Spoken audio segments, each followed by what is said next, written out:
আজকের topic induction of labour. তো induction of লেবারের ডেফিনেশন দিয়ে যদি আমি শুরু করি, তাহলে ডেফিনেশন অফ ইন্ডাকশন অফ লেবারটা হচ্ছে initiation of uterine contraction in patient who is not in labor within aim to achieve vaginal delivery after the age of viability within 24 to 48 hours। তাহলে আমি এখানে কিছু কি পয়েন্ট মনে রাখতে হবে যে ইন্ডাকশন অফ লেবার মানে হচ্ছে initiation of uterine contraction in a patient who is not in labour.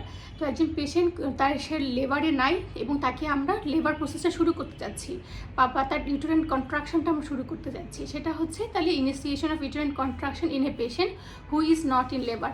কখন আমরা ইন্ডাকশন অফ দ্য লেবারটা দিব? After the age of viability. অবশ্যই এজ অফ ভায়াবিলিটি আমাদের দেশে যেটা 28 উইকস তারপরে হতে হবে এবং আমাদের উদ্দেশ্য হচ্ছে vaginal delivery within aim to achieve vaginal delivery কতক্ষণের মধ্যে? Within 24 to 48 hours. তো এটা হচ্ছে ইন্ডাকশন অফ লেবার। এখন ইন্ডাকশন অফ লেবার আমরা কখন দিই? এখন নর্মালি আমরা ইন্ডাকশন অফ লেবারের ইন্ডিকেশনটা যদি আমরা বলি যে কখন আমরা ইন্ডাকশন অফ লেবার দিতেই indication for induction of labour, এক নম্বর যেটা আসবে সেটা হচ্ছে পোস্ট ম্যাচুরিটি। সেটা পোস্ট ডেটেড প্রেগনেন্সি অথবা পোস্ট টার্ম প্রেগনেন্সি হতে পারে, যে তার ডেট ওভার হয়ে গেছে 40। আমরা এক্ষেত্রে আমি একটু বলে নিই যে পোস্ট ডেটেড প্রেগনেন্সি কী আর পোস্ট টার্ম প্রেগনেন্সি কী। পোস্ট ডেটেড প্রেগনেন্সি যদি ইডিটি ক্রস করে সেটা হচ্ছে পোস্ট ডেটেড প্রেগনেন্সি, আর যদি টার্ম প্রেগনেন্সি বলতে আমরা বুঝি 37 উইকস টু 42 উইকস। এখন যদি 42 উইকস ক্রস করে যায় তাহলে সেটা হচ্ছে পোস্ট টার্ম প্রেগনেন্সি। এখন পোস্ট ম্যাচুরিটির ক্ষেত্রে পেশেন্ট যদি স্পন্টেনিয়াসলি লেবার পেন ডেভেলপ না করে সেক্ষেত্রে আমরা ইন্ডাকশন অফ লেবার দেবো। তাহলে ইন্ডাকশন অফ লেবারের ইন্ডিকেশনে এক নম্বরে আছে পোস্ট ম্যাচুরিটি, দুই নম্বরে আছে কিছু ম্যাটার্নাল মেডিকেল কন্ডিশন। যখন আমাদের ইডিটি পর্যন্ত অপেক্ষা করার সময় থাকে না, তার আগে আমাদেরকে ইন্ডাকশন অফ লেবার দিয়ে বাচ্চার ডেলিভারি প্ল্যান করতে হয়। বিকজ হচ্ছে গিয়ে না হলে বাচ্চার ডিস্ট্রেস হতে পারে অথবা মায়ের কোনো কমপ্লিকেশন ডেভেলপ করতে পারে। এরকম কন্ডিশনগুলো কী হতে পারে? এরকম কন্ডিশনগুলোর মধ্যে আছে ডায়াবেটিস ম্যালাইটাস। তারপরে যদি প্রিএক্লাম মায়ের যদি ডায়াবেটিস ম্যালাইটাস অন ইনসুলিন মায়ের ডায়াবেটিস ম্যালাইটাস অথবা জিডিএম আছে, যেটা ইনসুলিন নিতে হচ্ছে তাকে, এবং আনকন্ট্রোল ডায়াবেটিস ম্যালাইটাস, সেই ক্ষেত্রে কিন্তু আমাদের 38 উইকস বা তারও আগেও হচ্ছে ইন্ডাকশন অফ লেবার শুরু করতে হবে, কারণ না হলে বাচ্চা যে কোনো সময় সাডেন আইওডি হয়ে যেতে পারে। অথবা হচ্ছে যদি সিভিয়ার প্রিএক্লামশিয়া হয় সেক্ষেত্রে আমাদের আর্লি ইন্ডাকশন দেওয়া লাগতে পারে। অথবা অবস্টেটিক কোলিস্টেসিস যদি হয় সেই ক্ষেত্রে কিন্তু যে কোনো সময় ফিটাল ডিস্ট্রেস হয়ে আইওডি হয়ে যাওয়ার একটা পসিবিলিটি থাকে, সেক্ষেত্রেও আমাদের কিন্তু আর্লি ইন্ডাকশন দেওয়া লাগতে পারে। তাহলে ম্যাটার্নাল কন্ডিশনের মধ্যে আমরা এই কয়টা বলবো যে diabetes mellitus or GDM with insulin uncontrolled diabetes mellitus, তারপর হচ্ছে প্রিএক্লামশিয়া এবং অবস্টেটিক কোলিস্টেসিস। এই কয়টা কন্ডিশনে আমাদের হচ্ছে আর্লি ইন্ডাকশনের দরকার হতে পারে। আরেকটা হচ্ছে RS negative mother. RS negative মাদারের ক্ষেত্রে আমরা সাধারণত ইডিটি ক্রস করি না, ইডিটির আশেপাশের সময় আমরা ইন্ডাকশন অফ লেবার দিয়ে দিব। তাহলে একটা গেল পোস্ট ম্যাচুরিটি আর ম্যাটার্নাল কন্ডিশনের মধ্যে এগুলো গেল। আর কী কন্ডিশনে আমরা ইন্ডাকশন অফ লেবার দিই? পেশেন্টের যদি প্রম হয়ে যায়, প্রিম্যাচিউর রাপচার অফ মেমব্রেন, তাহলে বলা হয় যে যদি পেশেন্টের প্রিম্যাচিউর রাপচার অফ মেমব্রেন হয়, আশা করা হয় যে একদিনের মধ্যে পেশেন্টের লেবার পেন শুরু হয়ে যাবে। যদি প্রম হয়ে যাওয়ার 1 ঘন্টার মধ্যে লেবার পেনটা শুরু না হয় সেক্ষেত্রে আমরা ইন্ডাকশন অফ লেবার দিব। তাহলে এটা গেল হচ্ছে premature rupture of the membrane. এখন বাচ্চার কী কন্ডিশনে আমরা ইন্ডাকশন অফ লেবার দিতে পারি? এখন যদি একটা বাচ্চার যদি মেজর কনজেনিটাল অ্যাবনর্মালিটি থাকে, হ্যাঁ, সেক্ষেত্রে আমরা তাকে medical termination of pregnancy offer করতে পারি এবং সেক্ষেত্রে আমাদেরকে ইন্ডাকশন অফ লেবার দিতে হবে। অথবা যদি ইন্টারইউটেরাইন ফিটাল ডেথ হয় সেক্ষেত্রে ইন্ডাকশন অফ লেবার দিতে হবে। তাহলে ইন্ডাকশন অফ লেবারের কিছু ইন্ডিকেশন যদি আমরা আবার একবার রিক্যাপিচুলেট করি, সেটা হচ্ছে পোস্ট ম্যাচুরিটি, ম্যাটার্নাল কন্ডিশন যেমন diabetes mellitus or GDM with insulin uncontrolled diabetes mellitus, preeclampsia, obstetric cholestasis অথবা রেনাল ডিজিজ। তারপর যদি premature rupture of the membrane, RS negative mother, এবং বাচ্চা যদি মেজর কনজেনিটাল অ্যাবনর্মালিটি থাকে অথবা ইন্টারইউটেরাইন ফিটাল ডেথ থাকে সেক্ষেত্রে আমাদের ইন্ডাকশন অফ লেবার আমরা দিব। এগুলো হচ্ছে indication of induction of labour. এখন কন্ট্রা ইন্ডিকেশন কী কখন আমরা ইন্ডাকশন অফ লেবার দিব না, এটা আমি মনে রাখার জন্য আমরা এভাবে মনে রাখতে পারি যে ম্যাটার্নাল কিছু কন্ডিশন, বাচ্চার কিছু কন্ডিশন, প্লাসেন্টাল এবং হচ্ছে কর্ড। এভাবে যদি আমরা পড়ি তাহলে আমাদের এটা মনে রাখতে সুবিধা হবে। এখন ম্যাটার্নাল কী কন্ডিশনে আমরা ইন্ডাকশন দিব না? যদি কন্ট্রাক্টেড পেলভিস অথবা কেফালো পেলভিক ডিসপ্রপোর্শন থাকে সেক্ষেত্রে। এছাড়া হার্ট ডিজিজে আমরা কখনো হার্ট ডিজিজের ক্ষেত্রে সাধারণত আমরা ইন্ডাকশন অফ লেবার দিই না, কিন্তু আবার যদি তার history of previous caesarean section থাকে সেটাও হচ্ছে গিয়ে contraindication for induction of labour. তাহলে হচ্ছে কি মায়ের কী কী কন্ডিশন, যদি কন্ট্রাক্টেড পেলভিস থাকে অথবা কেফালোপেলভিক ডিসপ্রপোর্শন থাকে, previous history of caesarean section যদি থাকে, অথবা হচ্ছে গিয়ে মায়ের যদি হার্ট ডিজিজ থাকে, কারণ হার্ট ডিজিজের ক্ষেত্রে হার্টটা এমনিতেই কম্প্রোমাইজ থাকে। আমরা যদি একটা ইন্ডাকশন অফ লেবার দিই, সেই যে ভলিউম যে ওভারলোড অথবা হার্টের যে ওভার ওয়ার্ক সেটা সেই ডিজিজ হার্টটা নিতে পারে না, সেক্ষেত্রে একটা কমপ্লিকেশন ডেভেলপ করে। এই কারণে হার্ট ডিজিজের ক্ষেত্রে আমরা ইন্ডাকশন অফ লেবার দিব না। ট্রেডিশনাল যে ইন্ডাকশন অফ লেবার, অক্সিটোসিন, এগুলো সাধারণত আমরা অ্যাভয়েড করি হার্ট ডিজিজের ক্ষেত্রে। আচ্ছা, এটা গেল হচ্ছে মায়ের কন্ডিশন। অথবা যদি যার জেনিটাল হার্ট পিস থাকে সেক্ষেত্রে আমরা ইন্ডাকশন অফ লেবার দিব না।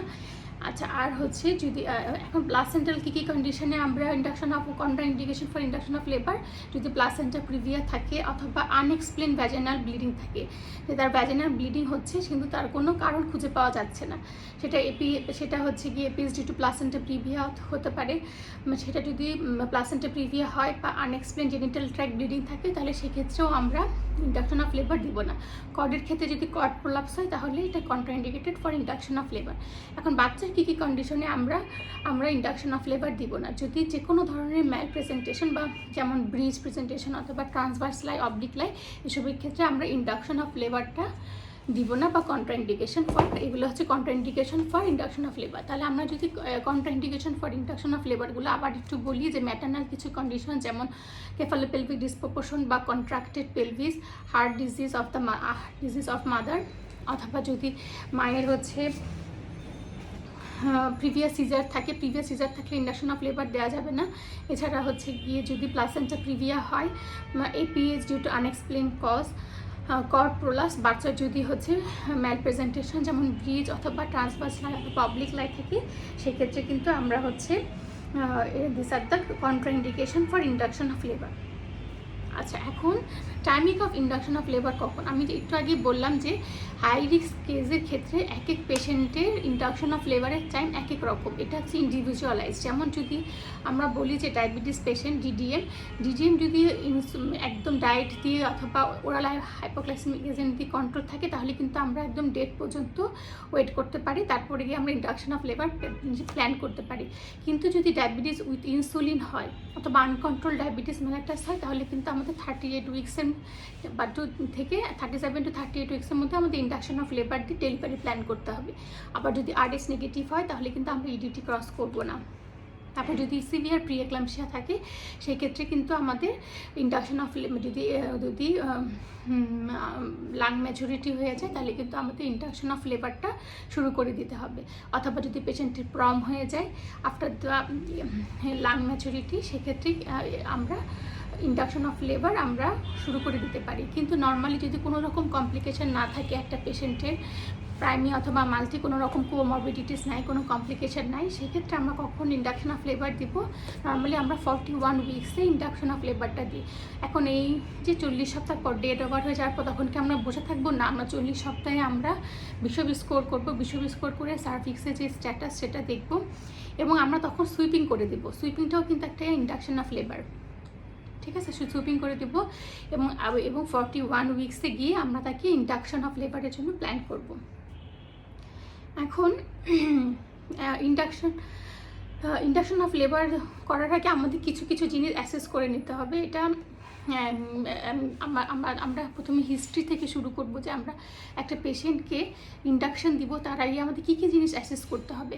হিস্ট্রি থেকে যদি আমরা শুরু করি, তাহলে প্রথমে অবশ্যই আমাদের তার এলএমপি এবং ইডিটিটা কনফার্ম করতে হবে। প্রথমে আমরা যদি তার সাইকেল রেগুলার বা ইরেগুলার হয়, আমরা এলএমপি অনুযায়ী একটা ইডিটি ক্যালকুলেট করি এবং প্রথম 3 মাসের যে আলট্রাসোনোগ্রাম আছে, ডেটিং আলট্রাসোনোগ্রাম, সেটার সাথে আমরা ইডিটিটা কনফার্ম করব। যদি 10 দিনের মধ্যে মিলে যায়, মানে এলএমপি অনুযায়ী যে ইডিটি আর আর্লি আলট্রাসোনোগ্রাম অনুযায়ী যে ইডিটি যদি 10 দিনের মধ্যে মিলে যায়, তাহলে এলএমপি অনুযায়ী যে ইডিটি সেটা আমরা অ্যাকসেপ্ট করব। আর যদি 10 দিনের বেশি ডিফার করে, তাহলে প্রথম 3 মাসের যে আলট্রাসোনোগ্রাম আছে, ডেটিং আলট্রাসোনোগ্রাম, সেই যে ইডিটি সেটা আমরা অ্যাকসেপ্ট করব। কাজে আমাদের ইন্ডাকশন অফ লেবার দেওয়ার আগে অবশ্যই ইডিটিটা কনফার্ম হয়ে নিতে হবে যে সে কি টার্ম প্রেগনেন্সি হয়ে গেছে, তার সময় হয়েছে ইন্ডাকশন অফ লেবার দেওয়ার। কারণ আমরা যদি একটা আগে ইন্ডাকশন অফ লেবারের জন্য প্ল্যান করি, একটা পেশেন্টকে সেটা কিন্তু সাকসেসফুল হবে না। কাজে আমাদেরকে অবশ্যই এলএমপি এবং ইডিডিটা কনফার্ম করতে হবে, 1 নম্বর। 2 নম্বর হচ্ছে আমাদের তার ইন্ডিকেশনটা আমাদের এস্টাবলিশ করতে হবে যে কী কারণে তাকে আমরা ইন্ডাকশন দিচ্ছি। তার কি ডেট ওভার হয়ে গেছে, সে কি পোস্ট টার্ম প্রেগনেন্সি না পোস্ট ডেটেড প্রেগনেন্সি হয়ে গেছে, নাকি হচ্ছে গিয়ে তার ডায়াবেটিস মেলাইটাস উইথ ইনসুলিন এবং আনকন্ট্রোল ডায়াবেটিস মেলাইটাস, যে কোনো সময় তার আইওডি হয়ে যাওয়ার সম্ভাবনা থাকতে পারে, অথবা সিভিয়ার প্রি এক্লাম্পসিয়া, যে কোনো সময় এক্লাম্পসিয়া ডেভেলপ করতে পারে, অথবা ফিটাল ডিস্ট্রেস ডেভেলপ করতে পারে। হ্যাঁ, এইসব কারণে আমরা কী কারণে আমরা তাকে ইন্ডাকশন অফ লেবারটা দিচ্ছি সেটা আমাদেরকে আবার একটু দেখে নিতে হবে, স্টাবলিশ করে নিতে হবে। তাহলে আমরা ইন্ডিকেশনটা আবার আমরা যাচাই করে দেখব এবং কন্ট্রাস্ট ইন্ডিকেশনটাকে এক্সক্লুড করব। যে তার হচ্ছে গিয়ে আমরা দেখব যে হিস্ট্রি, আগের সিজার আছে কি না, পেশেন্টের কোনো হার্ট ডিজিজ আছে কি না, তারপর হচ্ছে আমরা আলট্রাসোনোগ্রামে প্লাসেন্টাল পজিশনটা দেখবো যে প্লাসেন্টা প্রিভিয়া আছে কি না, সার্ভাইকেল কোনো প্যাথোলজি আছে কি না, অথবা আমরা ক্লিনিক্যাল পেলভিমেট্রি করে দেখবো যে পেলভিকটা কন্ট্রাক্টেড কি না, এবং আমাদের এই বাচ্চার কোনো হচ্ছে প্রেজেন্টেশনটা আমাদেরকে কনফার্ম করতে হবে যে কোনো ম্যাল প্রেজেন্টেশন আছে কিনা, এবং এই যে contraindication for induction of labour সেটা আমাদেরকে এক্সক্লুড করে নিতে হবে। তাহলে প্রথমে আমরা হিস্ট্রি দেখে আমরা এলএমপিডিটা কনফার্ম করলাম, ইন্ডিকেশনটাকে এস্টাবলিশ করলাম যে কী কারণে তাকে আমরা ইন্ডাকশন অফ লেবার দিব, এবং কন্ট্রাইন্ডিকেশনটাকে এক্সক্লুড করলাম। এটা করার পরে আমাদের এক্সামিনেশন, আমরা মায়ের কিছু জিনিস দেখবো, যেমন মায়ের পালস, বিপি এবং ভাইটালসগুলো আমাদের দেখতে হবে, তার হাইট, ওয়েট, এবং আমরা তারপর আমরা তার পার্টভাইজানাল এক্সামিনেশন করে আমরা দুটো জিনিস করি, একটা হচ্ছে গিয়ে বিশপ স্কোরিং আর একটা হচ্ছে ক্লিনিক্যাল পেলভিমেট্রি। বিশপ স্কোর করে আমরা সার্ভিক্সের স্ট্যাটাসটা দেখি যে সার্ভিক্সটা রাইপ না আনরাইপ, মানে সার্ভিক্সটা পেকেছে কিনা ডেলিভারির জন্য, সেই জিনিসটা আমরা দেখবো যে ক্লিনিক্যাল বিশপ স্কোর করে। আর ক্লিনিক্যাল পেলভিমেট্রি যেটা, সেটা দিয়ে আমরা দেখি যে পেলভিসটা এডুকুয়েট কিনা, মানে কন্ট্রাক্টেড পেলভিস কিনা। তাহলে আমরা অ্যাসেসমেন্টের সময় আমাদের ইন্ডাকশন দেওয়ার আগে এই জিনিসগুলো দেখে নিতে হবে। আমরা বিশপ স্কোর করবো, বিশপ স্কোর করে আমরা সার্ভিক্সের স্ট্যাটাসটা দেখবো, এবং ক্লিনিক্যাল পেলভিমেট্রি করে আমরা পেলভিসটা এডুকুয়েট কিনা সেটা আমরা দেখব। আর হচ্ছে ফিটাল যে ফিটাল স্ট্যাটাসের মধ্যে আমরা বাচ্চার fetal movement, fetal heart rate এবং হচ্ছে fetal weight, ultrasonogram estimated fetal weight, তার প্রেজেন্টেশন, এসব কিছু কনফার্ম করব। এবং যদি সিটিজির ফ্যাসিলিটি থাকে তাহলে আমরা সিটিজি করে বাচ্চার ফিটাল ওয়েলবিংটা দেখে দেবো। সব কিছু যদি ভালো থাকে তাহলে আমরা পেশেন্টকে ইন্ডাকশনের জন্য প্ল্যান করব। এখন আমরা কি উপায়ে ইন্ডাকশন দিতে পারি? এখন ইন্ডাকশন অফ লেবার আমরা মেডিকেল, সার্জিক্যাল, মেকানিক্যাল এবং কম্বাইন্ড, এই কিছু মেথড আছে ইন্ডাকশনের। তার মধ্যে মেডিকেল যে মেথড সেটার মধ্যে আছে হচ্ছে প্রোস্টাগ্ল্যান্ডিন এন্ড অক্সিটোসিন, যেটা সবসময় আমরা ওয়ার্ডে বা সবসময় আমরা ব্যবহার করে থাকি, সেটা হচ্ছে প্রোস্টাগ্ল্যান্ডিন, অক্সিটোসিন। এছাড়া কিন্তু আরও আছে যেমন মিফেপ্রিস্টন, এটা হচ্ছে প্রোজেস্টেরন রিসেপ্টর ইনহিবিটর। কিন্তু নর্মালি আমরা এটা ব্যবহার করি না, আমাদের জন্য এটা মনে থাকে না। কিন্তু আমরা যদি মেডিকেল বা ফার্মাকোলজিক্যাল ইন্ডাকশন অফ লেবারে যদি কিছু এজেন্টের কথা বলি, তাহলে যেটা আমরা সবসময় ব্যবহার করি যেমন প্রোস্টাগ্ল্যান্ডিন এবং অক্সিটোসিন, তাতে আমাদের মিফেপ্রিস্টন অথবা এগুলো একটু মনে রাখতে হবে। আচ্ছা, সার্জিক্যালের মধ্যে কী আছে? সার্জিক্যালের মধ্যে দুইটা আছে, একটা হচ্ছে artificial rupture of the membrane এবং আরেকটা হচ্ছে সুইপিং অফ দ্য মেমব্রেন অথবা স্ট্রিপিং অফ দ্য মেমব্রেন। আচ্ছা, এই যে সুইপিং অথবা স্ট্রিপিং অফ দ্য মেমব্রেনকে ওজিএসবিতে আবার মেকানিক্যাল আন্ডারে বলা হয়েছে। যাই হোক, যে সুইপিং অফ দ্য মেমব্রেন অথবা stripping of the membrane, artificial rupture of the membrane, এগুলো হচ্ছে surgical method of induction of labour. আচ্ছা, এখন মেকানিক্যালটা কি? মেকানিক্যালটা দেখেন, মেকানিক্যালটা হচ্ছে আমাদের ফলিস ক্যাথেটার, এক্সট্রা অ্যামনিওটিক ইন্ট্রাসার্ভাইকাল ক্যাথেটার। নামের মধ্যেই জিনিসটার মেকানিজমটা বলা আছে, এক্সট্রা অ্যামনিওটিক ইন্ট্রাসার্ভাইকাল। সার্ভিক্সের যে ক্যানেল, সেই ক্যানেলের মধ্যে আমরা ক্যাথেটার করব, ফলে ক্যাথেটার, এবং বেলুনটাকে আমরা ফুলাই দিব 30 to 50 ml ওয়াটার দিয়ে। ওই বেলুনটা মানে ইনফ্লেটেড যে বেলুনটা সার্ভাইকাল ক্যানেলের মধ্যে থাকবে এবং ওইটা গ্র্যাভিটেশনের কারণে এটা আস্তে আস্তে নিচে নামবে, সাথে সার্ভিক্সটা ডাইলেট হবে এবং ইউটেরাইন কন্ট্রাকশন শুরু হবে, লেবার পেন শুরু হবে, সার্ভিক্সের অসটা ওপেন হবে। এভাবে হচ্ছে কি যে মেকানিক্যাল ফলে ক্যাথেটারটা সেটা কাজ করে। তাহলে মেকানিক্যালের মধ্যে আমরা বলবো, অথবা আমরা মেকানিক্যাল যে ডাইলেটর আছে সেটা ডাইলেটর ইউজ করে আমরা সার্ভিক্সটাকে ডাইলেট করে দিতে পারি। তাহলে দুটাও যদি আমরা বলি, একটা হচ্ছে ডাইলেটর, একটা হচ্ছে এক্সট্রা অ্যামনিওটিক, মানে অ্যামনিওটিক মেমব্রেনের বাইরে কিন্তু সার্ভাইকাল ক্যানেলের মধ্যে আমরা ফলে ক্যাথেটার ঢুকাবো এবং বেলুনটাকে 30 to 50 ml ডিস্টিল ওয়াটার দিয়ে আমরা ইনফ্লেট করে দিব, এবং সেই বেলুনটার গ্র্যাভিটেশনাল ফোর্সের কারণে যখন নিচের দিকে নামতে থাকবে সাথে সাথে সার্ভিক্সটা ওপেন হবে এবং সেখান থেকে প্রোস্টাগ্ল্যান্ডিন রিলিজ হয়ে লেবার পেনটা শুরু করবে। আচ্ছা, এটা গেল হচ্ছে মেকানিক্যাল। আর কম্বাইন আমরা হচ্ছে কি প্রোস্টাগ্ল্যান্ডিন, অক্সিটোসিন একসাথে ইউজ করতে পারি, অথবা oxytocin, ARM, artificial rupture of the membrane, এগুলো দুইটা পদ্ধতি একসাথে যখন ব্যবহার করি তখন সেটাকে বলা হয় কম্বাইন্ড। তাহলে মেথড অফ ইন্ডাকশন যদি বলা হয় তাহলে হচ্ছে ফার্মাকোলজিক্যাল, সার্জিক্যাল, মেকানিক্যাল এবং কম্বাইন্ড। এখন ফার্মাকোলজিক্যালের মধ্যে আছে হচ্ছে প্রোস্টাগ্ল্যান্ডিন, অক্সিটোসিন, মিফিপ্রিস্টন যেটা প্রোজেস্টেরন রিসেপ্টর ইনহিবিটর বা অ্যান্টাগনিস্ট। আরেকটা হচ্ছে গিয়ে সার্জিক্যালের মধ্যে আছে artificial rupture of the membrane অথবা সুইপিং অফ দ্য মেমব্রেন অথবা স্ট্রিপিং অফ দ্য মেমব্রেন। আরেকটা হচ্ছে গিয়ে মেকানিক্যালের মধ্যে আছে হচ্ছে গিয়ে এক্সট্রা অ্যামনিওটিক ইন্ট্রাসার্ভাইকাল ক্যাথেটার অথবা হচ্ছে গিয়ে মেকানিক্যাল ডাইলেটর। আর যেটা আছে মেকানিক্যাল ডাইলেটর আর হচ্ছে কম্বাইন্ড।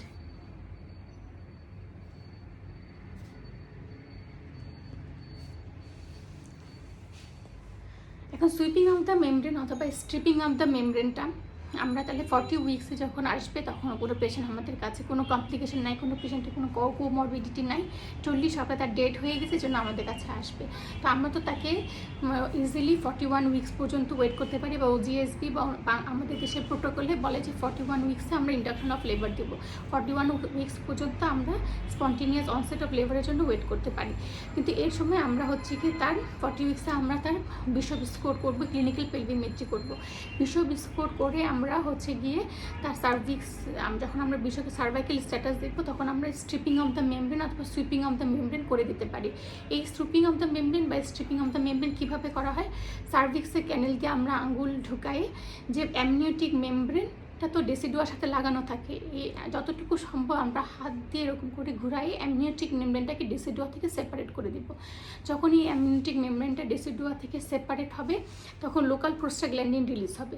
এই লোকাল প্রোস্টাগ্ল্যান্ডিন দুইভাবে কাজ করে। একটা হচ্ছে এটা কোলাজেনোলাইটিক অ্যাক্টিভিটি আছে, যে সার্ভিক্সের যে কোলাজেন ফাইবারগুলো আছে সেগুলোকে লাইসিস করে সার্ভিসটাকে রাইপ করে, ঠিক আছে, 1 নম্বর। আর 2 নম্বর হচ্ছে এই প্রোস্টাগ্ল্যান্ডিন তো সরাসরি ইউটেরাইন কন্ট্রাকশন হেল্প করে, ফলে লেবার প্রসেসটা শুরু হয়। তো এই যে আমরা সুইপিং করলাম বা স্ট্রিপিং অফ দ্য মেমব্রেন করলাম, মানে অ্যামনিওটিক যে মেমব্রেনটাকে আমরা ডেসিডুয়া থেকে সেপারেট করে দিলাম, তখন তাহলে ওখান থেকে লোকাল প্রোস্টাগ্ল্যান্ডিন রিলিজ হলো। সেটা কোলাজেনোলাইটিক অ্যাক্টিভিটির মাধ্যমে সার্ভিসটাকে সফট করলো, রাইপ করলো, এটা একটা। আরেকটা হচ্ছে প্রোস্টাগ্ল্যান্ডিন নিজেই ইউটেরাইন কন্ট্রাকশনটা ইনিশিয়েট করে এবং লেবার পেইন শুরু করে।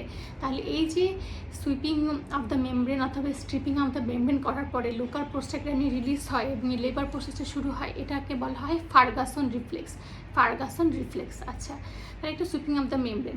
এখন আমরা তার 40 সপ্তাহে তার পিভি করলাম, পিভি করে আমরা সার্ভিক্সের স্ট্যাটাস দেখলাম, সুইপিং অফ দ্য মেমব্রেন। এখন 41 উইক্সে গিয়ে আমরা তার ইন্ডাকশন অফ লেবারের জন্য প্ল্যান করব। তার আগে আমাকে আবার তার বিষব স্কোর করে তার সার্ভিক্সের স্ট্যাটাসটা দেখে নিতে হবে। বিষব স্কোরে কী আমরা প্যারামিটার আছে, মানে কী দেখি আমরা বিষব স্কোরে। আচ্ছা, এখন বিষব স্কোরে তো আমরা সার্ভিক্সের স্ট্যাটাসটা দেখি, মানে সার্ভিক্সটা পেকেছে কিনা সেটা আমরা দেখি। আমরা বলি যে সার্ভিক্স রাইপ সার্ভিক্স নাকি আনরাইপ সার্ভিক্স, সেটা আমরা দেখি বিষব স্কোর করে। তো বিষব স্কোর করে আমরা প্রথমে পিভিতে হাত ঢুকাইলাম। আমরা একটু যদি চিন্তা করি তাহলে পয়েন্টগুলো কখনো মিস হবে না, যে আমরা আসলে স্টেপ বাই স্টেপ কী করি। আমরা যখন পিভি করি একটা সার্ভিক্সের, এটা যদি সার্ভিক্সের মুখ হয়, আমরা যখন হাত ঢুকাই প্রথমেই ভ্যাজাইনা দিয়ে যখন আমরা হাত ঢুকাই আমরা সার্ভিক্সের মুখটা খোঁজার চেষ্টা করি, যে এটা কি মাঝখানে আছে না সামনে আছে না পিছনে আছে, ঠিক আছে। যদি হচ্ছে গিয়ে সার্ভিক্সের মুখটা পিছনে থাকে তাহলে খারাপ, মাঝখানে থাকলে ভালো, সামনে থাকলে আরও ভালো, ফেভারেবল, ঠিক আছে। তাহলে এর প্রথমে আমরা সার্ভিক্সের পজিশনটা দেখলাম। তাহলে সার্ভিক্সের পজিশন আমরা দেখি, তারপর আমরা কনসিস্টেন্সিটা দেখি যে সার্ভিক্সটা কি ফার্ম না মিডিয়াম না সফট। ফার্ম হলে খারাপ, মিডিয়াম হলে মোটামুটি ভালো, আর সফট হলে তো অনেক ভালো। তাহলে আমরা প্রথমে পজিশনটা দেখলাম। পোস্টেরিয়র হলে খারাপ, যদি পোস্টেরিয়র সার্ভিক্স হয় খারাপ, মিড লাইনে থাকলে ভালো, অ্যান্টেরিয়র থাকলে আরও ভালো। আচ্ছা, এভাবে আমরা স্কোরিং করব 0, 1, 2। তারপরে আমরা কনসিস্টেন্সি দেখব, সার্ভিসের কনসিস্টেন্সিটা কেমন। যদি হচ্ছে গিয়ে ফার্ম হয় তাহলে খারাপ, মিডিয়াম হলে ভালো, সফট হলে আরও ভালো। তারপর আমরা দেখবো যে সার্ভিসটা কতটুকু ডাইলেটেড, সার্ভিসের মধ্যে আমরা আঙ্গুল ঢুকে দেখবো কতটুকু ডাইলেটেড। এটা কি ক্লোজ মানে 0, নাকি 1 to 2 সেন্টিমিটার, না 3 to 4 সেন্টিমিটার, 5 to 6 সেন্টিমিটার, এইভাবে করে আমরা স্কোর করব। ঠিক আছে, স্কোরিংটা করব। তারপরে আমরা কি দেখি যে ইফেসমেন্ট আর হচ্ছে গিয়ে সার্ভাইকেল লেন্থ। এখন ইফেসমেন্ট জিনিসটা কি? ইফেসমেন্ট জিনিসটা হচ্ছে progressive thinning and shortening of the cervix, progressive thinning and shortening of the cervix and ultimately incorporate with the lower uterine segment. এটা এখন ইফেসমেন্টটা যদি আমি বুঝাইতে চাই তাহলে আমরা যদি একটা বেলুনের কথা চিন্তা করি, বেলুন যখন আমরা ফুলাই, বেলুনের কিন্তু একটা, বা আমরা যদি একটা কোকের বোতল চিন্তা করি, একটা আচারের বোতল চিন্তা করি, কোকের যে বোতলটা আছে, কোকের বোতল আর একটা আচারের বোতল। কোকের বোতলে আমি যদি দেখাই যে কোকের বোতলে কিন্তু একটা নেক থাকে, ঠিক আছে, কোকের বোতলে একটা নেক থাকে। এটা হচ্ছে সার্ভিক্সের একটা ক্যানেল থাকে। যখন হচ্ছে সার্ভিক্স ইফেস হতে থাকে তখন সার্ভিক্সটা আস্তে আস্তে এটা টেকেন আপ হয়ে যায়। এখন একটা জিনিস, একটা যদি আপনি চুইংগাম তো মোটা থাকে, চুইংগামকে যদি আপনি টানেন তাহলে এটা থিন হয়ে যাবে। ঠিক তেমনি সার্ভিক্সটা কিন্তু স্ট্রেচেবল, সার্ভিক্সটা মনে করেন ঠিক আছে, যত লেবারে যাবে, লোয়ার সেগমেন্ট ফর্মেশন হবে, সার্ভিক্সটা কিন্তু টেকেন আপ হয়ে যাবে, স্ট্রেচিং হতে তখন সার্ভিক্সটা থিন হয়ে যাবে। থিন হয়ে সার্ভিক্সের যে একটা ক্যানেল থাকে সেই ক্যানেলটাও কিন্তু শর্টেনিং হতে ক্যানেলটাও কিন্তু হচ্ছে গিয়ে শর্ট হয়ে যাবে। ঠিক আছে, তাহলে হচ্ছে ইফেসমেন্ট মানে হচ্ছে progressive thinning and shortening of the cervix and ultimately incorporate with the lower uterine segment. তাহলে আমি কীভাবে ওটা বলতে পারি, যদি একটা কোকের বোতল হয় আর একটা আচারের বয়ামের আপনি যদি চিন্তা করেন, তাহলে এই যে কোকের বোতলের যে, আমি একটু যদি দেখাইতে পারলে ভালো হতো, যদি কোকের বোতলের যদি আমি উল্টা করে ধরি তাহলে মুখের পরে তো একটা নেকের মতন একটা অংশ থাকে, সেটা হচ্ছে কি আপনার ক্লোজ সার্ভিক্স বা যে সার্ভিক্সটা এখন রাইপ হয়নি সেই সার্ভিক্স, তার মধ্যে একটা ক্যানেলের মতন আছে। এখন আপনি চিন্তা করেন একটা আচারের বয়ামের মুখটা কিন্তু বড় এবং এটার নেকটা কিন্তু একদম শর্ট, তাই না? আচারের বয়ামের নেকটা কিন্তু একদম শর্ট, কোকের মতন কিন্তু এত বড় না ক্যানেলটা। তার মানে যত বেশি ইফেসমেন্ট হবে, মানে সার্ভিসটা যখন থিন হবে, স্ট্রেচ হবে, উপরের দিকে উঠবে, তখন কিন্তু সার্ভাইকেল লেন্থটাও ছোট হতে থাকবে। ঠিক আছে, বেলুন যখন আমরা ফুলাই তখন বেলুনটা কিন্তু বেলুনের যে ইয়াটা আসে, মেমব্রেনটা, সেটা তো অনেক ঠিক থাকে যখন আমরা, এবং ওখানে কিন্তু একটা নেকের মতন থাকে, বেলুনটা কিন্তু একটা নেকের মতন থাকে, তাই না? বেলুনের কিন্তু একটা নেকের মতন থাকে। আমরা যখন বেলুন ফুলাই তখন আমরা ফুলাইতে থাকি, তখন এটা থিন হয়ে যায় এবং নেকটাও কিন্তু ডিসঅ্যাপিয়ার হয়ে যায়। এইটাই হচ্ছে গিয়ে ইফেসমেন্ট। তাহলে যখন হচ্ছে গিয়ে আপনার ক্লোজ থাকবে তখন হচ্ছে গিয়ে সার্ভিক্সটা ঠিক থাকবে, এবং যত লেবার পেন শুরু হবে তখন হচ্ছে গিয়ে সার্ভিক্সটা থিন হবে, টেকেন আপ হবে, এবং সাথে সার্ভাইকেল যে লেন্থটা আছে সেটাও কমবে।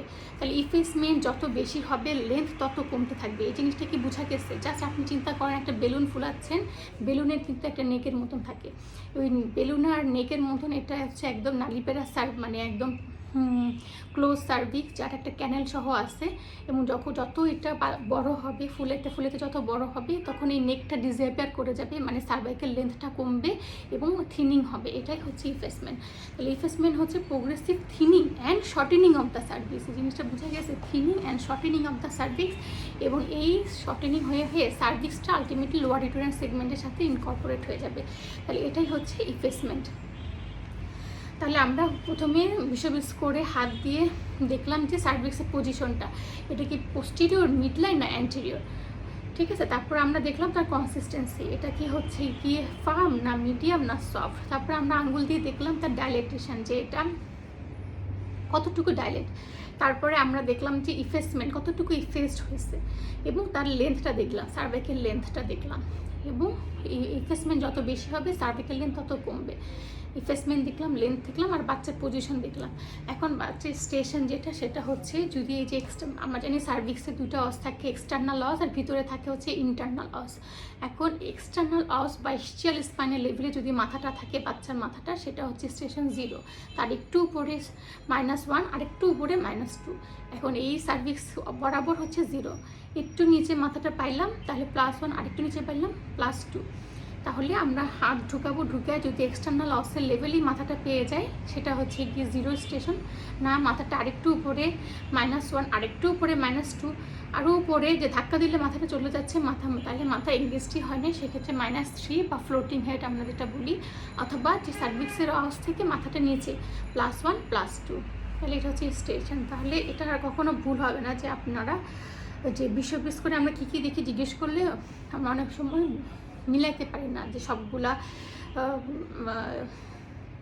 প্যারামিটারগুলো যে কী কী দেখি। তাহলে আপনি যদি মনে করেন যে আপনি একটা পেশেন্টে পিভি করতেছেন, হাত ঢুকাই আপনি সার্ভিক্সটা খুঁজতেছেন যে এটা কোথায়, অনেক সময় সার্ভিক্সটা অ্যান্টেরিয়র থাকে, পোস্টেরিয়র থাকে, আবার ঢুকালে মিড লাইনে পেয়ে যান। তো একটা হচ্ছে 1 নম্বর হচ্ছে পজিশন, তারপরে আমরা তার কনসিস্টেন্সিটা দেখি, সফট হয়েছে নাকি ফার্ম আছে সেটা দেখি। তাহলে 2 নম্বরে হচ্ছে কনসিস্টেন্সি। 3 নম্বরে হচ্ছে আমরা ডাইলেটেশন দেখি যে কতটুকু ডাইলেট হয়েছে, তারপর আমরা দেখি ইফেসমেন্ট যে কতটুকু পাতলা হয়ে গেছে সার্ভিক্সটা, এবং ইফেসমেন্ট আর হচ্ছে সার্ভাইকেল লেন্থ দুইটা একে অপরের সাথে সম্পর্কিত। তাহলে যত বেশি ইফেস্ট হবে সার্ভিক্সের লেন্থটা তত কমবে, ঠিক আছে। যদি লেন্থ যদি 1.5 সেন্টিমিটারে কম হয় তাহলে ফেভারেবল। তাহলে এভাবে করে আমরা স্কোর করে সার্ভিক্সের আমরা স্ট্যাটাসটা দেখব। যদি 0 to 5 মধ্যে থাকে তাহলে আনফেভারেবল, আর যদি আপনার 6 to 13 মধ্যে থাকে তাহলে ফেভারেবল সার্ভিক্স। আচ্ছা, তাহলে 41 উইক্সে আমরা স্কোর করলাম, করে দেখলাম যে ফেভারেবল সার্ভিক্স, তাহলে আমরা তাকে অক্সিটোসিন দিয়ে ইন্ডাকশন অফ লেবার শুরু করতে পারি। কিন্তু দেখলাম যে না, 41 উইক্সে গিয়েও তার আনফেভারেবল সার্ভিস, বা যখনই আমরা জিডিএম অথবা প্রিএক্লাম্পসিয়া অবস্থিত কোলেস্টেসিসে পেশেন্ট 37 উইক্সে একটা ইন্ডাকশনের প্ল্যান করতেছে, দেখলাম যে না, তখনও তার বিস্তার করে দেখলাম যে আনফেভারেবল সার্ভিক্সটা পাকে নেয়। তাহলে তাকে আমাকে আগে পাকাইতে হবে, তারপরে আমরা অক্সিটোসিন দিব, সে অক্সিটোসিন কাজ করবে। যদি আনর্যাপ সার্ভিক্সের উপর যদি আমরা অক্সিটোসিন দিই তাহলে কিন্তু সেটা সাকসেসফুল হয় না। তাহলে আমরা যদি আনফেভারেবল সার্ভিক্স হয়, তার সার্ভিক্সটা ফেভারেবল করার জন্য আমরা আমরা প্রোস্টাগ্ল্যান্ডিন ইউজ করি, যেটাকে আমরা 2 ধরনের প্রোস্টাগ্ল্যান্ডিন আছে, একটা প্রোস্টাগ্ল্যান্ডিন E1 আর একটা হচ্ছে E2। E1 যেটা সেটা হচ্ছে মিসোপ্রোস্টল, আর E2 হচ্ছে ডাইনোপ্রোস্ট। আমরা যদিও সচরাচর মিসোপ্রোস্টল বা সাইটোমি সেটা ইউজ করি, কিন্তু ডাইনোপ্রোস্ট কিন্তু গোল্ড স্ট্যান্ডার্ড। এখন প্রোস্টাগ্ল্যান্ডিন E1 বা মিসোপ্রোস্টলটা আমরা কীভাবে ইউজ করব? 25 to 50 মাইক্রোগ্রাম করে আমরা ইউজ করতে পারি 6 আওয়ারলি 6 ঘন্টা অন্তর ম্যাক্সিমাম 4টা ডোজ। তার মানে আমরা একদিন পর্যন্ত আমরা মিসোপ্রোস্টল বা প্রোস্টাগ্ল্যান্ডিন দিয়ে আমরা সার্ভিসটা রাইট করতে পারি 25 to 50 মাইক্রোগ্রাম। দেখেন, এর থেকে কিন্তু বেশি দেওয়া যাবে না, এর থেকে বেশি দিলে কিন্তু ইউটেরাইন রাপচার বা ইউটেরাইন হাইপার স্টিমুলেশন হয়ে যাওয়ার সম্ভাবনা থাকবে। আর আপনি কি 4টা ডোজই দিবেন? 4টা ডোজই কি দিবেন?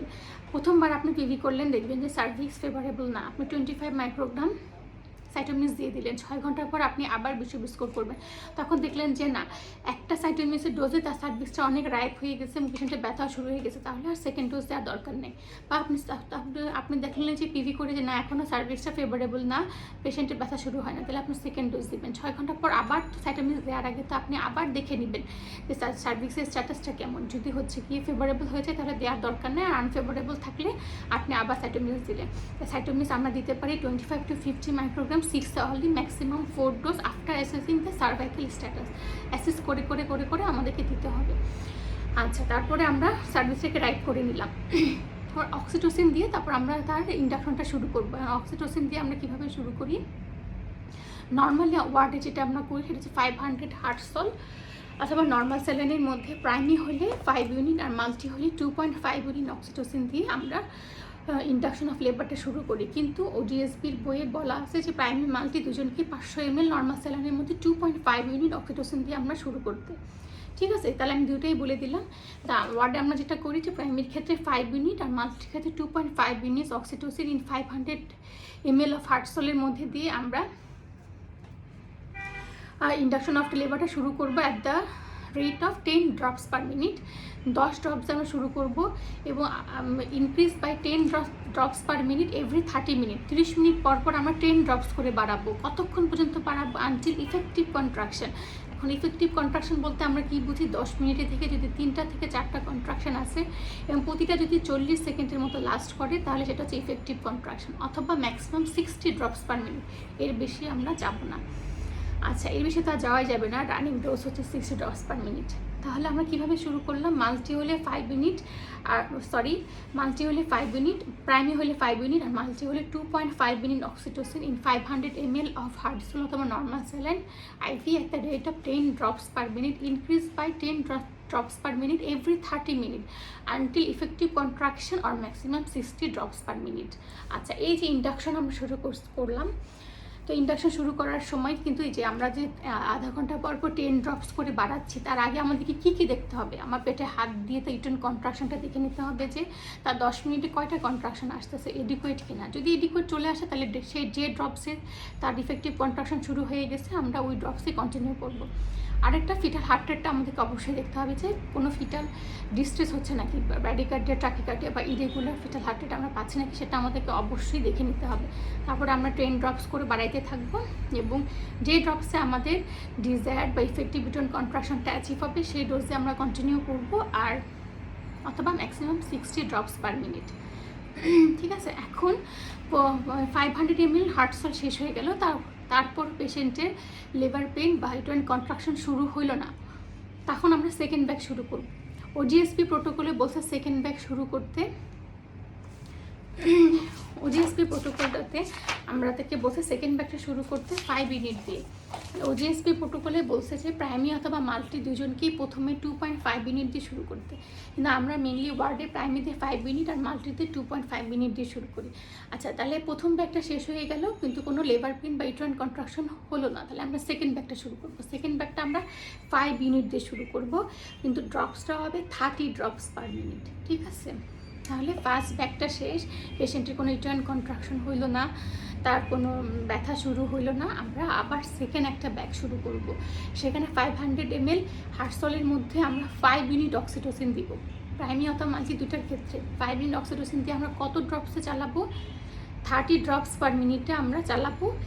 আধা ঘন্টা পর পর 10 ড্রপস করে বাড়াবো আনটিল ইফেক্টিভ কন্ট্রাকশন আর ম্যাক্সিমাম 60 ড্রপস পার মিনিট। আচ্ছা, সেকেন্ড ব্যাগও শেষ, ব্যথা উঠলো না, পেশেন্টের ব্যথা উঠলো না, তাহলে মাল্টির ক্ষেত্রে আমরা ফেল ইন্ডাকশন ধরবো এবং তাকে সিজারিয়ান সেকশন করব। কিন্তু প্রাইমির ক্ষেত্রে আমরা থার্ড ব্যাগ শুরু করব। থার্ড ব্যাগের ক্ষেত্রে আমরা কিন্তু ওই 10 ইউনিট অক্সিটোসিনই দিব, আর 10 ইউনিট মানে 5 ইউনিট থেকে এখন 10 ইউনিট বাড়াবো, 5 ইউনিট বাড়াই 10 ইউনিট শুরু করবো থার্ড ব্যাগ। তাহলে মাল্টির ক্ষেত্রে সেকেন্ড ব্যাগ শেষ, ফেল ইন্ডাকশন। প্রাইমির ক্ষেত্রে আমরা আবার থার্ড ব্যাগ শুরু করবো। সেই থার্ড ব্যাগে 500 ml হার্টসোলের মধ্যে আমরা 10 ইউনিট অক্সিটোসিন দিব এবং ওই 30 ড্রপস পার মিনিটসে আমরা শুরু করব থার্ড ব্যাগটা। তাহলে 10 ইউনিট ইন 500 ml অফ হার্টসল, আর স্টার্ট করব হচ্ছে গিয়ে আমরা 30 ড্রপস পার মিনিটে, আধা ঘন্টা পর পর 10 ড্রপস করে বাড়াবো আনটিল ইফেক্টিভ কন্ট্রাকশন আর maximum 60 drops per minute. Third bag শেষ হয়ে যাওয়ার পরও যদি প্রাইমের ক্ষেত্রে ব্যথা অথবা ইউটেরাইন কন্ট্রাকশন শুরু না হয়, তাহলে আমরা ধরে নেব যে ফেল ইন্ডাকশন এবং তাকে সিজারিয়ান সেকশনের জন্য যেতে হবে। তাহলে এটা হচ্ছে গিয়ে মোটামুটি ইন্ডাকশন অফ লেবার। আচ্ছা, তাহলে আমার মেডিকেলগুলো আমি বললাম। সার্জিক্যালের মধ্যে আমার সুইপিং অফ দ্য মেমব্রেনটা বলা হয়ে গেছে, যে সুইপিং অফ দ্য মেমব্রেন আমরা যখন করি, এটা কিন্তু একটা ট্রেডিশনাল, মানে এটা কিন্তু ওই যে ফর্মাল অক্সিটোসিন আমরা বা যে বাইরে থেকে প্রোস্টাগ্ল্যান্ডিন দিয়ে করা, সেটা করি না। আমরা মেমব্রেনটাকে আমরা সেপারেট করে দিই ডেসিডুয়ার থেকে, যাতে লোকাল প্রোস্টাগ্ল্যান্ডিন রিলিজ হয়। এটা করলে ভালো, যে নিজে নিজেই ব্যথা উঠে গেলে আমাদের এই অক্সিটোসিন বা হচ্ছে অন্য কোনো প্রসিডিউরে যাওয়া লাগতেছে না। Sweeping of the membrane, stripping of the membrane কিন্তু খুব ভালো, মানে এটা ন্যাচারালি প্রোস্টাগ্ল্যান্ডিন রিলিজ করে ইউটেরাইন কন্ট্রাকশন আর লেবার পেইন ইনিশিয়েটে হেল্প করে সুইপিং অফ দ্য মেমব্রেন। আর আরেকটা হচ্ছে artificial rupture of the membrane. আচ্ছা, এখন artificial of the rupture of the membrane ক্ষেত্রে আমি সেই একই রকম যে কোনো ধরনের ইন্ডাকশন দেওয়ার আগে আমাকে হিস্ট্রি নিয়ে নিতে হবে, তার এলিজিবিলিটি কনফার্ম করতে হবে, তার ইন্ডিকেশনটাকে স্টাবলিশ করতে হবে, কন্ট্রা ইন্ডিকেশনটাকে এক্সক্লুড করতে হবে,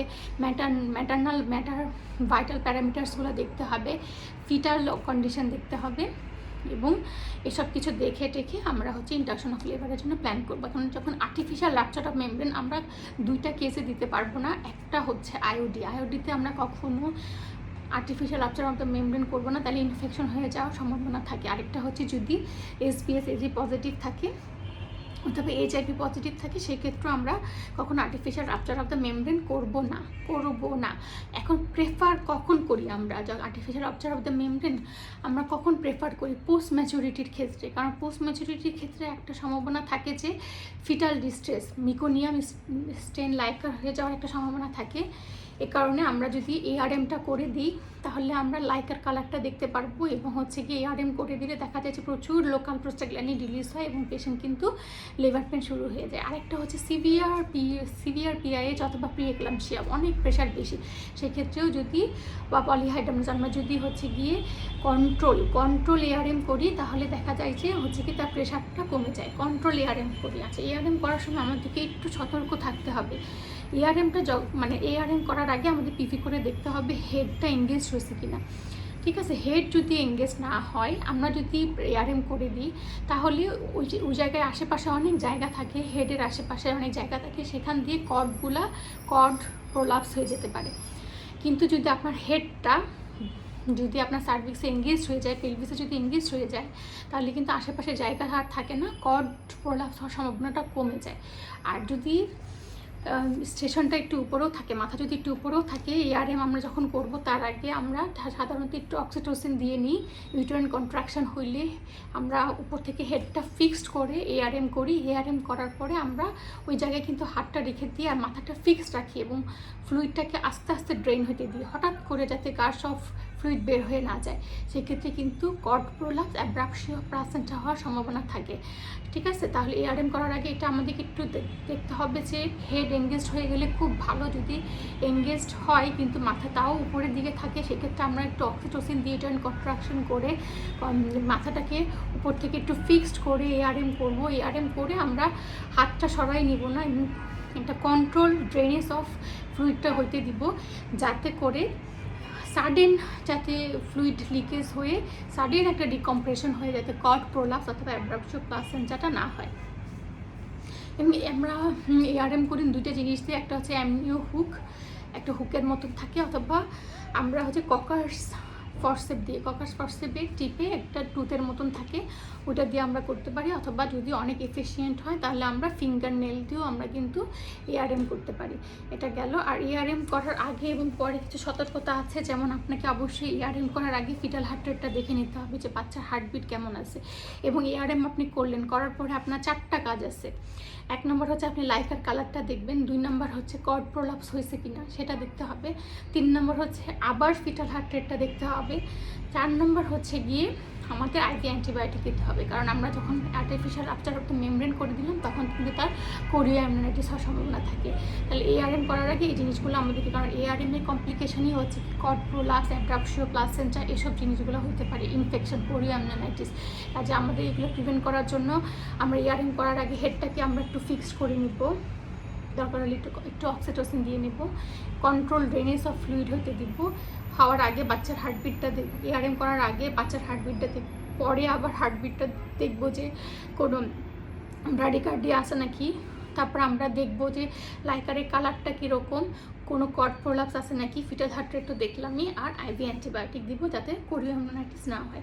তো এই জিনিসগুলো আমাদেরকে অবশ্যই এআরএম করার আগে পরে এই জিনিসগুলো আমাদের দেখে নিতে হবে। আর কখন আমরা এআরএম করবো না, আইওডি হলে করবো না, জেনিটাল ট্র্যাক ইনফেকশন, এইচআইভি অথবা হচ্ছে গিয়ে এসবিএসএসি পজিটিভ থাকলে করবো না। আর হচ্ছে কখন আমাদের প্রেফারেবল এআরএম, একটা হচ্ছে গিয়ে যদি আমাদের সিভিয়ার এক্লাম্পসিয়া, প্রিএক্লাম্পসিয়া থাকে, অথবা হচ্ছে পোস্ট ম্যাচুরিটির ক্ষেত্রে, অথবা পলিহাইড্রামিয়াসের ক্ষেত্রে আমাদের প্রেফার্ড মেথড হচ্ছে এআরএম। ঠিক আছে, এগুলা তাহলে এআরএমও গেল। মোটামুটি আমি সবগুলো পয়েন্টই কভার করলাম। এখন ইন্ডাকশন অফ লেবারের একটা পেশেন্টকে আপনি ইন্ডাকশন অফ লেবার দিলেন, আধা ঘন্টা পরপর ফিটাল হার্ট রেট আপনি ড্রপসটা বাড়াচ্ছেন। আমি তো আগেই বলি যে ড্রপস বাড়ানোর আগে অবশ্যই রিটার্ন কন্ট্রাকশন দেখে নিতে হবে, বাচ্চার হার্টবিট দেখে নিতে হবে। না, একটা জিনিস অবশ্যই ইম্পর্টেন্ট, একটা পেশেন্টকে যদি আপনি ইন্ডাকশন অফ লেবার দেন তাহলে কিন্তু তাকে আনঅ্যাটেন্ডেন্ট রাখা যাবে না, অবশ্যই তাকে কিন্তু সার্বক্ষণিক মনিটর করতে হবে, পার্টোগ্রাফ মেনটেন করতে হবে আমাদের। আচ্ছা, এটা গেল। আরেকটা যেটা জিনিস সেটা হচ্ছে গিয়ে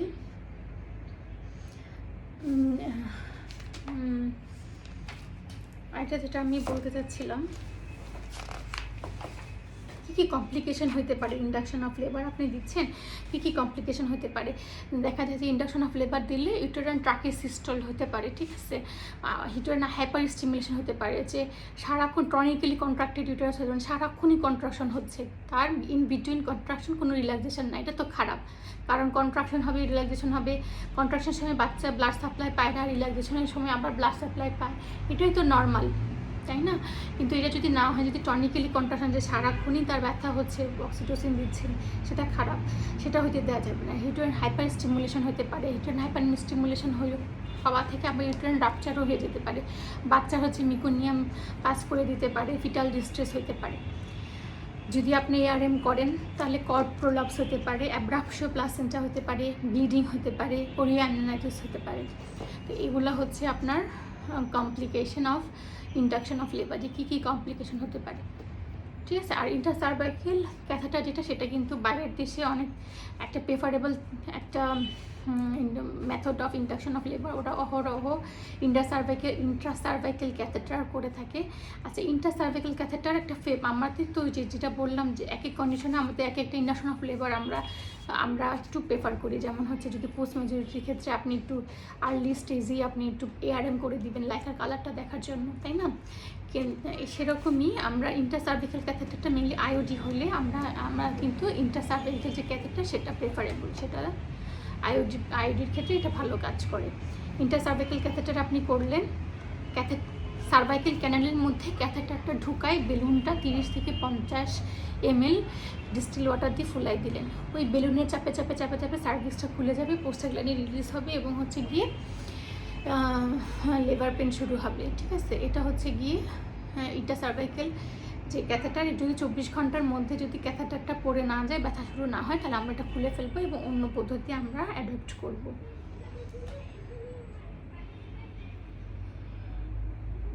আচ্ছা, কমপ্লিকেশনের মধ্যে তো আমি বললামই যে এগুলো হতে পারে। তারপরে হচ্ছে গিয়ে আপনার ফেল ইন্ডাকশন হতে পারে, সিজারিয়ান সেকশনের রেট বেড়ে যেতে পারে। আচ্ছা, এআরএম কিন্তু একটা সমস্যা কি, যদি আপনি একবার এআরএম করে দেন এটা ইরিভার্সিবল, তাই না? তাহলে আপনার কি পেশেন্টকে ডেলিভারি করাইতেই হবে, এদার আপনি পার ভ্যাজাইনালি করান অথবা পার অ্যাবডোমিনালি করেন। একবার যদি এআরএম করেন তাহলে আপনার বাচ্চাকে ডেলিভারি করাইতেই হবে, এটা একটা এআরএমের অসুবিধা। তো মোটামুটি এই তো হচ্ছে গিয়ে ইন্ডাকশন অফ লেবার।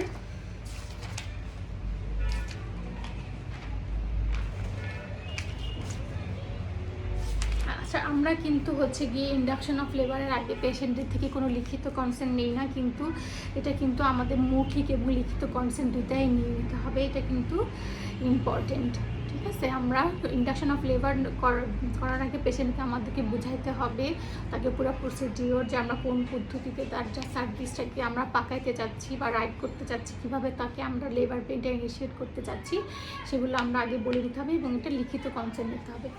আচ্ছা, এখন আমি আরেকটা জিনিস বলতে চাই যে অগমেন্টেশন অফ লেবার কি আর ইন্ডাকশন অফ লেবার কি। এখন আমি কিন্তু বলছি যে ইন্ডাকশন অফ লেবারের ক্ষেত্রে ইনিশিয়েশন অফ ইটার্ন কন্ট্রাকশন, মানে ইটার্ন কন্ট্রাকশন শুরু করব আমি in a patient who is not in labour, যে লেবারে নাই।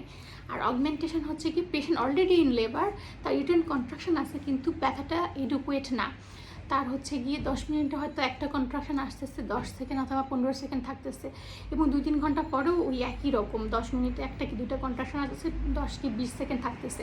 সেই ক্ষেত্রে আমি পেশেন্ট অলরেডি লেবারে কিন্তু তার কন্ট্রাকশনটা এডুকুয়েট না, সেক্ষেত্রে আমি তাকে অক্সিটোসিন দিয়ে তার কন্ট্রাকশনটা বাড়াচ্ছি, সেটা হচ্ছে অগমেন্টেশন।